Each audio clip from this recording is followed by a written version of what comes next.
계속해서 저희들은 여호수아서의 말씀을 보고 있습니다. 그리고 하나님께서는 그분의 말씀에 전적으로 순종하는 이스라엘 백성들에게 놀라운 승리를 안겨주고 있습니다. 근데 이때까지 최근의 몇 장을 통해서 하나님께서는 그렇지만 승리 가운데 이스라엘 백성들에게 죄가 있다면, 특히 아간의 사건을 통해서 죄가 있다면 결코 승리할 수 없다라고 하는 것을 보여줬고, 우리는 아이성의 전투를 통해서 이전의 승리가 그들에게 오히려 교만한 마음, 자만하는 마음을 들게 해서, 야, 저기는 우리가 정탐꾼을 보내보니까 그냥 한 2,000명, 3,000명만 보내면 승리할 수 있을 것 같다.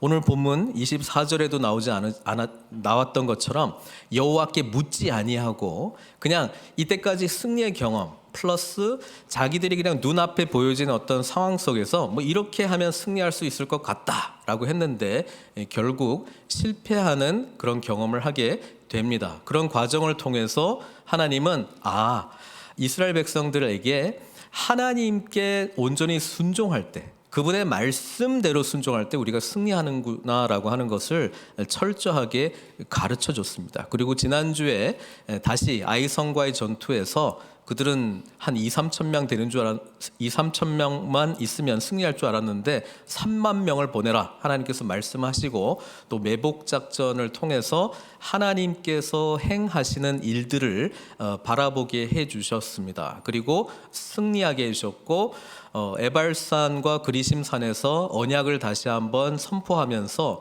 우리는 하나님 앞에서의 언약 백성이구나, 말씀대로 순종할 때 승리, 불순종할 때 이런 저주가 임하는구나 라고 하는 것을 철저히 배우게 되었습니다. 그러면 계속 승리하면 좋을 것 같은데, 오늘 우리가 읽었던 이 9장을 보면 승리한 것 같아요, 실수한 것 같아요. 제가 보기에는 약간 승리보다는 뭔가 잘못한 것 같습니다. 그리고 그 잘못된 거의 핵심은 뭐냐면 14절 말씀이죠. 여호와께 묻지 아니하고.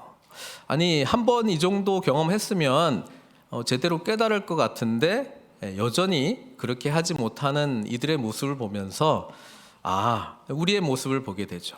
우리도 그리스도의 말씀 앞에 승리했을 때에 승리를 경험할 때가 있습니다. 그리고 또 연약한 모습 때문에 무너지고 또 실패하는 경험도 있습니다.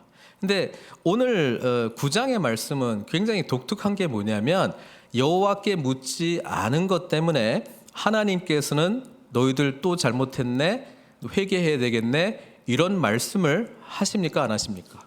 안 하십니다. 하나님은 오히려 침묵하고 계시는 것을 보게 됩니다. 그리고 오히려 이스라엘 백성들의 이 실수의 반응을 통해서 뭐예요? 기브온이라고 하는 이 가나안 땅의 거민이 구원을 받게 하는, 또 하나님의 은혜를 입게 하는 그런 놀라운 사건으로 인도하고 있는 것을 보게 됩니다. 그래서 저는 이런 이야기를 하고 싶어요. 우리가 의식하고 하나님의 말씀이 너무나도 선명하게 들리고 성령 충만하고 순종하는 것 같고 예배 가운데 늘 영광이 있어서 늘 승리하는 삶을 살고 있는 것 같지만, 사실 그렇지 못한 우리의 삶을 우리는 잘 알고 있지 않습니까? 그럼에도 불구하고 우리의 연약함 가운데서도 하나님은 그분의 은혜를 계속해서 부어주고 계시다라고 하는 것이 저와 여러분들에게 얼마나 큰 위로가 되는지 모르겠습니다. 오히려 9장은 하나님의 놀라운 은혜를 더욱 드러내고 있다는 점에서 굉장히 중요한 장이고, 우리가 함께 9장을 보면서 우리가 잘 할 때도, 내가 생각해도 내가 너무나 잘 할 때도 하나님께서 승리를 주시지만, 때로 우리의 연약함 가운데서도 하나님의 놀라운 구원과 은혜가 부어진다라고 하는 것을 오늘 이 말씀을 통해서 발견하기를 바랍니다. 사실 이스라엘 백성들의 승리는 상대적으로 가나안 땅에 엄청나게 큰 위협으로 다가가게 되고요. 이 가나안 땅 정복 전쟁이 하나님의 나라가 이 땅 가운데 펼쳐지는 것과 우리가 연결해서 생각해 본다면, 하나님의 나라가 펼쳐질 때에 두 가지 엄청난 반응이 나타나고 있다는 것을 보게 되는데, 첫 번째가 뭡니까? 1절, 2절에 나온 저항이죠. 저항입니다. 1절, 2절 보니까 이 일 후에 하나님의 백성들이 여리고를 점령하고 아이성에서 실패하고 다시 하나님께서 승리하는 회복의 놀라운 역사를 일으키고 난 이후에 요단 서쪽 산지의 평지와 아모리 사람과 레바논 앞 대해 연안에 있는 헷 사람과 아모리 사람과 가나안 사람과 브리스 사람과 히위 사람과 여부스 사람의 모든 왕들이 이를 듣고 들었단 말이에요. 이들의 반응은 뭐냐면 2절, 모여서 일심으로 여호수아와 이스라엘에 맞서서 싸우려 하더라. 하나님의 나라가 이 땅 가운데 펼쳐질 때에 이 세상과 사탄은 가만히 있지 않습니다. 그들도 결집합니다. 집중합니다. 그리고 우는 사자와 같이 우리를 공격한다라고 하는 것을 우리는 기억해야 됩니다. 그래서 우리 믿는 사람들은 세상과의 관계에 대해서 제가 요한복음 17장을 통해서 이 네 가지 관계를 말씀드렸잖아요. 우리는 세상에서 택함 받아서 세상 밖에 있는 out of the world, 세상 밖에 있는 하늘에 속한 존재가 됩니다. 그러나 여전히 이 세상 가운데 살고 있습니다. 하나님의 나라가 시작이 됐고 완성될 거지만 아직 완성이 되지는 않았습니다. 그래서 우리는 이 땅 가운데 살아갈 때에 뭐예요?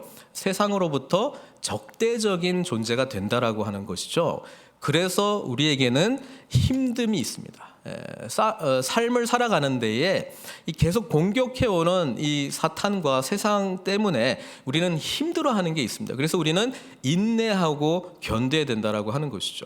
내주하시는 성령님의 도우심으로, 그리고 앞으로 궁극적으로 완성될 하나님의 나라에 대한 분명한 소망으로, 그리고 오늘도 나와 함께 하시는 주님 의지하면서 내가 어디를 향해서 나아가는지 그 목적과 방향을 놓치지 않고 오늘 내가 싸워야 될 이 믿음의 싸움에서 승리해야 될 그 싸움의 몫이 여전히 있다는 것이죠. 그래서 예수님은 요한복음 15장 19절에 이런 말씀을 하셨어요. 너희가 세상에 속하였으면 세상이 자기의 것을 사랑할 것이나 너희는 세상에 속한 자가 아니요 도리어 내가 너희를 세상에서 택하였기 때문에 세상이 너희를 미워하느니라. 우리는 세상과 대적의 관계, 적대적인 관계에 늘 있다. 이거를 이제 놓치지 말아야 되는 거예요. 그래서 우리는 세상 밖에 있지만 여전히 이 세상에 있습니다. 그리고 예수님께서는 뭐예요? 내가 너희를 세상에 보낸다고 또 말씀하셨습니다. 그래서 이 땅 가운데에 하늘에 속한 자의 정체성을 가지고 힘든 싸움이지만 예수 안에서 승리하는 싸움을 싸워 승리하면서 완성될 그분의 나라를 사모하는 삶을 사는 것, 그게 우리 믿음의 삶을 사는 우리의 모습이라고 하는 것이죠. 그래서 이 저항이 있다라고 하는 것을 늘 기억해야 돼요.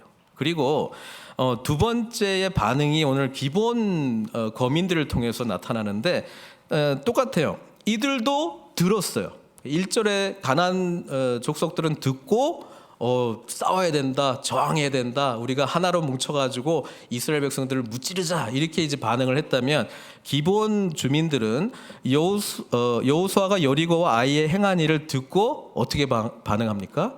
저항이 아니라 투항하자, 우리는 항복하자, 이렇게 이제 결단을 했다는 것이죠. 그래서 늘 하나님 나라의 복음이 선포되면 반응이 이제 그 이를 갈고 죽여야지 이렇게 반응을 할 것인지, 아니면 회개하고 이 복음을 받아들이는 반응이 나타난다는 것을 오늘 9장을 통해서도 보여주고 있습니다. 그런데 기브온 거민들에게는 이제 딜레마가 있습니다. 딜레마가 뭐냐면, 하나님께서는 가나안 거민들을 어떻게 하기로 했죠? 죽이기로, 진멸하기로 작정했다는 것입니다. 그러니까 이 사실 앞에 이들은 뭐 어떤 선택을 할 수 있겠습니까? 싸우는 것, 투항한다면 이들이 나를 받아줄까? 그래서 이 기브온 주민들이 뭘 하기 시작하냐면은, 우리 싸움을 하려면은 적을 알아야 되잖아요. 적을 알고 나를 알고 하면은 우리가 이길 수 있잖아요. 그래서 이스라엘 백성들을 연구하기 시작했습니다. 그리고 얼마 전에 에발산과 그리심산에서 뭐 했어요? 언약 재갱신하면서 뭐 했어요? 율법을 다 가르쳐 주는 거 했잖아요. 그러니까 지금 요 코앞에 있는 이 이스라엘 백성이 도대체 뭐 하고 있는가? 저는 이 스파이들을 보내가지고 그걸 듣게 했다라고 저는 생각을 합니다. 그리고 들으면서 깨닫게 된 말씀이 있죠. 오, 이런 말씀이 있구나. 신명기 20장에서 발견합니다. 신명기 20장 10절에서 18절 말씀인데요. 제가 쭉 읽을게요. 이게 뭐냐면 모세가 출애굽했더니 이제 광야 2세대들이 이제 약속의 땅에 들어가기 전에 했던 이제 세 편의 설교 중에 이런 이야기가 있어요. 뭐냐면 내가 어떤 성읍으로 나아가서 치료할 때에는 그 성읍에 먼저 화평을 선언하라. 이런 말이 있어요. 그 성읍이 만일 화평하기로 회답하고 너를 향하여 성문을 열거든 그 모든 주민들에게 내게 조공을 바치고 너를 섬기게 할 것이요 만일 너와 화평하기를 거부하고 너를 대적하여 싸우려 하거든 너는 그 성읍을 애워쌀 것이며 내 하나님 여호와께서 그 성읍을 내 손에 넘기시거든 너는 칼날로 그 안에 남자를 다 쳐 죽이고 너는 오직 여자들과 유아들과 가축들과 성읍 가운데 있는 것을 너희를 위하여 탈취물로 삼을 것이며 너는 내 하나님 여호와께서 내게 주신 적군에게서 빼앗은 것을 먹을지니라. 15절부터가 중요합니다. 자, 이 모든 것은 내가 내게서 멀리 떠난 성읍들 곧 이 민족들에게 속하지 아니한 성읍들에게는 이같이 행하려니와 이렇게 돼 있습니다. 그리고 뒤에 나오는 내용은 16절 오직 내 하나님 여호와께서 내게 기업으로 주시는 이 민족들의 성읍에는 호흡 있는 자를 하나도 살리지 말지니 곧 헷 족속과 아므리 족속과 가나안 족속과 브리스 족속과 히위 족속과 여부스 족속을 내가 진멸하되 내 하나님 여호와께서 내게 명하신 대로 하라 이렇게 이야기하고 있습니다. 그러니까 가나안 땅에 있는 모든 족속은 어떻게 하라고요? 진멸하고 그렇지만 이제 멀리 있는 데는 평화를 먼저 선포해보고 만약에 오케이 그러면 조공 바치는 그 종의 관계로 이렇게 관계를 이어가고 거부하면 이제 진멸하라 이런 이야기잖아요. 그러니까 이 이야기를 저는 들었을 거라고 생각해요. 기브온 거민들이요. 알았어요. 방법이 하나 있긴 있는데 우리가 이 땅에 있는 거민이 아니기만 하면은 이들과 언약 관계를 체결할 수 있겠다. 조약을 체결할 수 있겠다. 그래서 우리가 사느냐 죽느냐의 문제는 칼과 창과 방패에 있는 것이 아니고 어디에 있다? 기만술에 있다. 그래서 연기 잘하는 자들 모여라. 그리고 지금 집에 있는 모든 그 곰팡이든 빵 다 가져와라. 야 걸레 같은 옷 다 들고 와라. 지금 이렇게 해가지고 우리는 철저하게 아주 멀리서 온 사람들로 분장을 하고 가야 돼. 그리고 우리는 철저하게 낮은 모습으로 이들에게 조약을 맺기를 원합니다. 하게 되면 어떻게 된다는 거예요? 살 수 있다. 근데 이 살 수 있다라고 하는 이 근거에는 이게 있어요. 이 약속은 절대로 깨지지 않을 거야 라고 하는 믿음이 없으면 안 됩니다. 굉장히 재밌죠. 지금 이스라엘 백성들도 아니에요. 이 가나안 땅에 있는 거민 중에서 기브온 족속들이 연구를 하는 거예요. 살아갈 방법을 율법 연구를 해버렸습니다. 우리가 이 땅에 있는 가나안 족속만 아니기만 하면 되겠구나. 그래서 속여서라도 조약을 맺으면 하나님과 이스라엘의 관계는 우리가 보니까 엄청나게 중요한 언약 관계로 맺어진 관계인데 이 언약은 얘네들도 깨면은 하나님이 치는구나. 그거 어디서 알았어요? 아이성에서 깨달았거든요. 얘네들도 안 지키면 하나님 치는구나. 그렇지만 회복을 시켜주고 이 언약이 한번 체결되면 영원토록 유지되는구나라고 하는 것을 기브온 족속들이 깨달았던 거예요. 그래서 지금 기브온 거민들이요 뭘 근거로 해서 이 속임수 전략을 하냐면 하나님의 말씀을 근거로 반응하기 시작합니다. 그리고 그 말씀에 하나님과의 이 하나님 앞에서 맺어진 이 언약 관계는 절대로 변개할 수 없다, 불변한다, 깨질 수 없다라고 하는 것을 믿고 이들은 이 전략을 펼치고 있다라고 하는 것을 보게 됩니다. 그리고 그렇게 하죠. 옷도 낡은 거, 신발도 낡은 거, 그 떡도 곰팡이 쓴 거, 그리고 가죽 부대 낡은 거, 그 안에 막 진짜 맛 이상한 포도주 이런 거 다 담아가지고 지금 오는 거예요. 그러면서 이야기를 하죠. 꾀를 내어 사신의 모양을 꾸미되 헤어진 전대와 헤어지고 찢어져서 기운 가죽 이렇게 쭉쭉쭉 나오면서 여호수아와 이스라엘 백성들을 만납니다. 어디서 만나요? 성경 보니까 지금 길갈에 있어요. 길갈 하면 우리가 기억나는 사건 몇 가지가 있잖아요. 요단강을 건너자마자 길갈에 뭘 세워요? 12돌 세우고 거기서 뭘 해요? 할례를 행하고. 그러니까 하나님이 행하신 일들을 철저하게 기억하는 거를 했어요. 근데 이 길갈에 정말 감히 들어갈 수 없는 기브온 족속들이 들어가서 하나님께서 행하신 일들을 말씀합니다. 어떻게 해요? 9절에 보니까 그들이 여호수아에게 대답하되 종들은 당신의 하나님 여호와의 이름으로 말미암아 심히 먼 나라에서 왔사오니. 거짓말인데 그냥 옷 보세요, 신발 보세요, 뭐 이렇게 하면서 이는 우리가 그의 소문과 그가 애굽에서 행하신 모든 일을 들으며. 그 다음에 10절 또 그가 요단 동편에 있는 아모리 사람의 두 왕들 곧 헤스본 왕 시온과 아스다롯에 있는 바산 왕 옥에게 행하신 모든 일을 들었음이니이다. 하나님께서 행하신 일이 들려올 때 이들은 이 반응을 선택할 수밖에 없었던 것을 우리는 보게 됩니다. 왜? 하나님은 가나안 땅을 진멸하기도 작정하신 분이신데 여기서 우리가 살아나고 싶어. 근데 아무리 생각해도 방법이 없는 거예요. 그런데 신명기에 나온 그 말씀을 근거로 만약에 이게 사실이라면은 우리가 언약 관계를 맺기만 하면 살 수 있을 것이다. 그렇게 해서 성공했어요? 성공 못했어요? 성공했습니다. 성공의 비결은 뭐예요? 이스라엘 백성들이 여호와께 묻지 아니하고. 이런 거 보면 야, 기도 안 해도 하나님께서 은혜를 베푸시는구나 이런 생각을 좀 하게 됩니다. 기도를 해가지고 알았어. 그때도 하나님께서는 말씀해 주셨을지도 몰라요. 그들은 구원받고 싶어 한다. 다른 말씀을 했을지도 모르겠어요. 그러나 어쨌든 묻지 아니하였습니다. 이들을 받아들이게 된 근거가 뭐예요? 너무 뻔히 보이는, 눈앞에 보이는 뻔히 보이는 증거들 때문에. 그렇네, 옷이 다 낡았네, 이렇네, 그렇네. 우리한테 유익이에요. 그렇죠? 조약 맺고 화친을 맺고 우리 그 종이 된다고 하니까. 그래서 받아들이기로 결정을 합니다. 얼마 만에 들통나요? 3일 만에. 그러니까 중요한 결정을 낼 때 한 3일은 기다려야 돼, 그죠? 3일 만에 들통이 나요.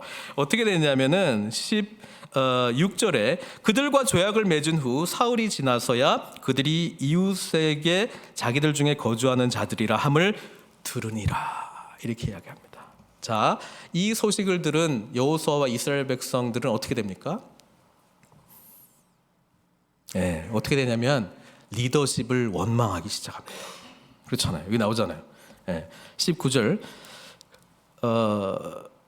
그러나 회중 족장들이 이스라엘의 하나님 여호와로 그들에게 맹세했기 때문에 이스라엘 자손이 그들을 치지 못한지라. 그러니까 치려고 했는데 우리랑 조약을 맺은 기브온 사람들이네. 그러니까 치면 안 돼.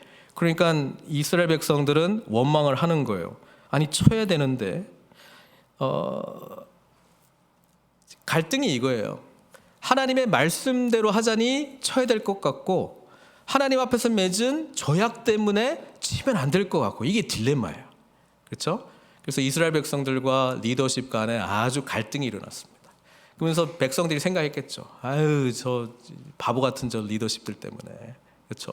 왜 이렇게 분별을 못 해가지고 왜 기도를 또 안 해가지고 얼마 전에 우리가 그래가지고 지금 아이성에서 막 지고 이랬는데 또 기도를 안 하고 하나님 뜻을 분별 안 하고 쟤네들 왜 맨날 저러냐. 우리는 저 약속했기 때문에 지켜야 될 것 같아. 너네는 안 지키면 이거 깨져. 그리고 에발산하고 그리심산에서 축복과 저주가 있었는데 그 모든 저주가 우리에게 임하게 돼. 우리는 언약대로 해야 돼. 둘 다 지금 벌벌 떨고 있는 거예요. 살려고. 어떻게 해야 돼요? 이 딜레마에서. 그래서 결정한 건 뭐냐 하면 우리가 조약을 맺은 거는 먼 데서 온 사람들과 맺은 조약이니 이들은 우리의 종이 되고 이들은 우리에게 조공을 바치고 우리를 섬기는 그런 일을 시키면 되겠다. 뭐 이렇게 이제 결정을 합니다. 그래서 21절에 무리에게 이르되 그들을 살리라 하니 족장들이 그들에게 이른 대로 그들이 온 회중을 위하여 나무를 패며 물을 깃는 자가 되었더라. 이렇게 돼 있습니다. 이 나무 패고 물 깃는 것은 무엇을 위해서 사용된 겁니까? 나중에 보니까 제사를 위해서 됐어요.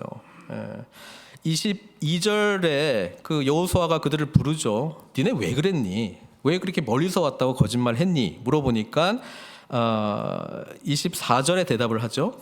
그들이 여호수아에게 대답하여 이르되 당신의 하나님 여호와께서 그의 종 모세에게 명령하사, 아주 구체적으로 지금 연구를 많이 했어요.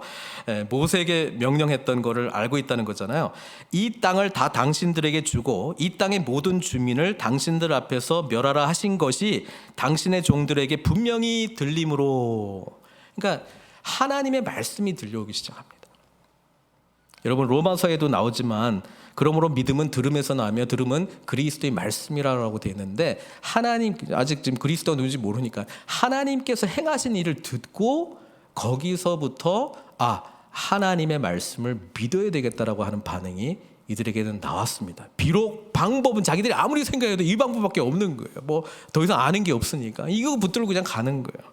하여튼 속여서라도 그냥 조약만 맺으면 우리 살 수 있을 것 같아, 이렇게 했거든요. 당신의 종들에게 분명히 들림으로 당신들로 말미암아 우리의 목숨을 잃을까 심히 두려워하여 이같이 하였나이다. 우리 살고 싶어서 그랬습니다. 살고 싶습니다. 당신의 하나님은 죄를 진멸하시는 하나님인데 우리는 살고 싶습니다. 살고 싶어서 하나님의 말씀, 비록 속여서라도 이 언약의 말씀을 우리가 체결하기만 하면 우리는 살 수 있을 거라고 생각해서 이렇게 했습니다. 여호수아는 그들에게 말합니다. 23절에 너희가 저주를 받나니. 근데 그 저주가 뭐냐면 하나님의 집을 위하여, 그렇죠? 나무를 패며 물을 깃는 자가 되리라. 저주예요? 아무리 읽어도 이건 축복인 것 같은데. 거의 레위지파 수준으로 만들어준 거 아니에요? 예? 레위지파는 하나님을 위하여 섬기는 그 모든 일을 맡은 자들인데 그들을 돕는 자들로 이들을 삼아주셨습니다. 이들이 가져온 나무 장작은 뭐가 됩니까?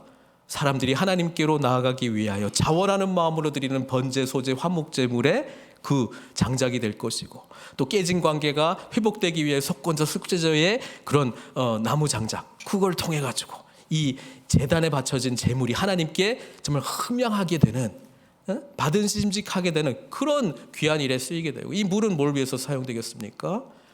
율법을 위해서 이 죄가 씻김 받는 정결례를 위해서 사용되는 그런 물로 사용되지 않겠습니까? 사랑하는 성도 여러분, 우리도 하나님과 멀리 있었던 자들이었습니다. 죄 때문에 완전한 심판을 받을 수밖에 없었던 저희들이었습니다. 그런데 하나님께서 예수 그리스도를 통해서 이 땅 가운데 행하신 일, 복음의 사건을 우리가 들음으로 우리가 믿음이 생겼습니다. 그리고 복음을 받아들이게 될 때에 심판으로부터 우리는 면제를 받게 되는, 살림을 받게 되는, 그리고 하나님 나라의 귀한 일꾼으로 사용되었다라고 하는 점이 놀라운 은혜 아닙니까? 이 기브온은 종의 모습으로 하나님께서 살려주셨지만 저희들은 종이 아니라 양자의 영을 받아 하나님의 자녀가 되온 은총 입은 자가 되었습니다. 그리스도의 죽으심과 부활하심, 승천하심과 함께 하늘에 앉힌 자가 되었습니다. 그래서 그분과 함께 우리는 이 땅 가운데 하나님의 통치를 이루는 자로 저와 여러분들이 부름을 받았다면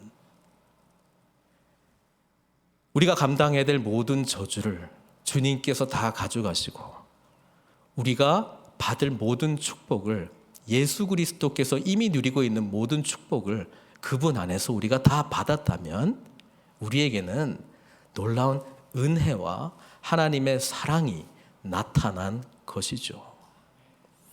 기브온 거민들에게는 저주가 아니라 하나님의 백성에 참여하게 되는 은혜를 입게 되었습니다.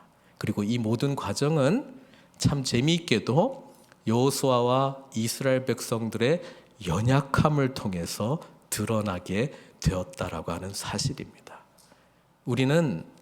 우리가 어떤 상황 가운데 있을지라도 하나님께서는 저와 여러분들을 사용하십니다. 그리고 우리를 통해서 하나님의 은혜는 더욱 풍성하게 드러나게 될 줄 믿습니다. 그래서 중요한 것은 하나님의 약속을 계속 붙드는 것입니다. 실수해도 우리가 이 조약을 맺었으니 이 말씀에 근거해서 우리는 이렇게 이들을 살려줘야 해. 하나님의 말씀 앞으로 늘 나아가야 될 줄로 믿습니다. 이 기브온 거민들은요, 우리 다음 주에 10장 살펴보겠지만 이스라엘 편에 붙었기 때문에 다른 가나안 족속들이 다 이들을 공격할 거거든요. 그때 여호수아와 이스라엘 백성들이 이들을 위하여 싸웁니다.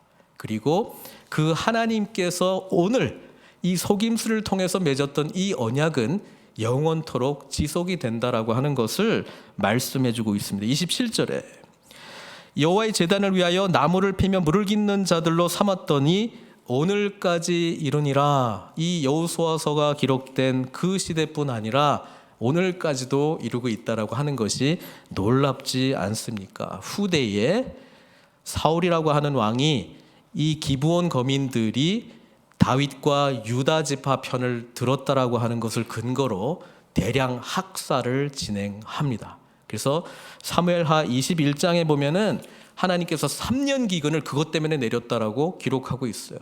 그래서 기브온 사람들의 이 원한을 다윗이 풀어줌으로 사위 집안에 있는 사람 7명을 데리고 와서 이 심판을 받게 하는 것으로 이 가뭄이 해결이 되는 그런 역사가 기록이 되어 있고요.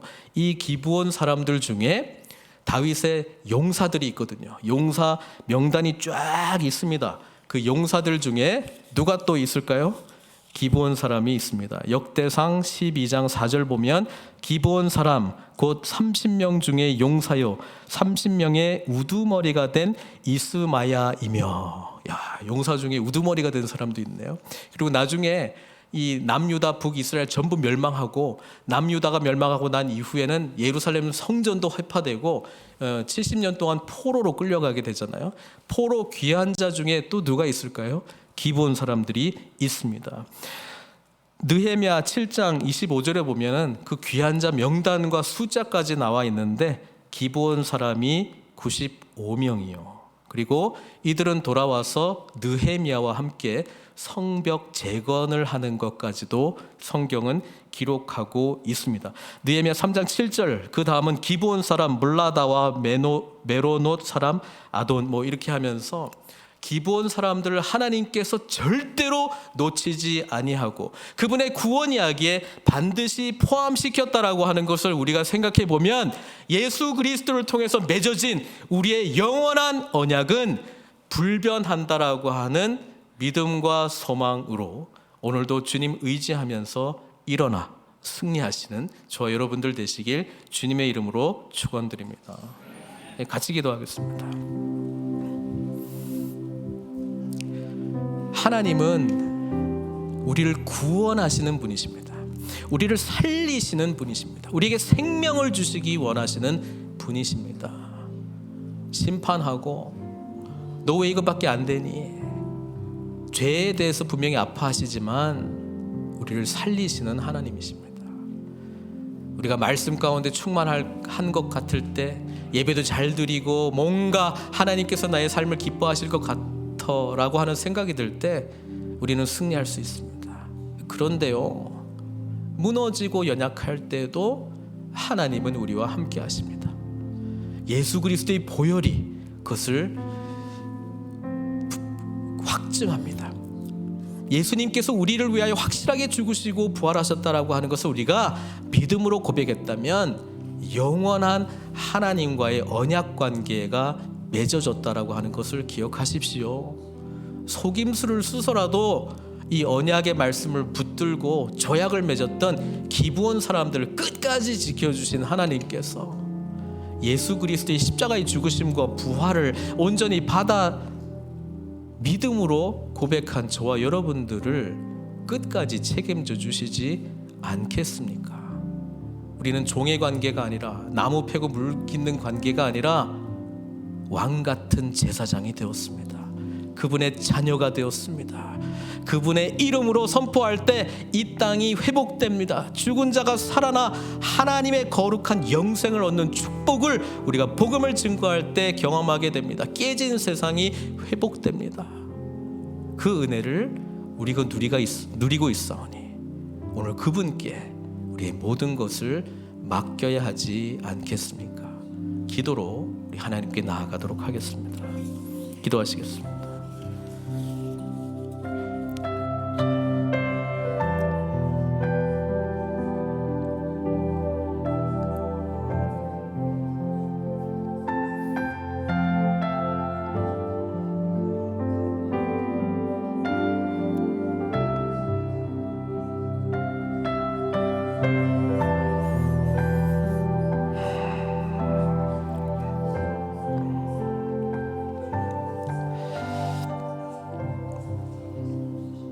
하나님, 저희는 여전히 산을 올라갈 때도 있고 골짜기를 지날 때도 있습니다. 주님 은혜 안에서 승리하는 경험도 하고요, 때로는 우리 연약함 때문에 실패하는 경험도 합니다.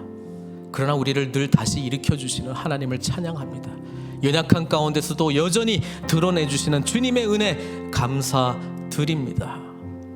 복음 안에서 우리가 어떤 은혜와 사랑을 입고 있는지 늘 놓치지 않게 해주시고, 때로 우리의 연약한 모습 속에서도 드러나시는 그런 하나님의 은혜에 감사하며 늘 있는 모습 그대로 약속의 말씀 붙들고 생명 되신 주님 늘 우리의 삶의 주인으로 모시고 보내주신 성령님 의지하면서 주님 나라 완성될 때까지 주님의 영광 바라보며 살아갈 수 있도록 축복해 주시옵소서. 예수님의 귀하신 이름으로 기도드리옵나이다.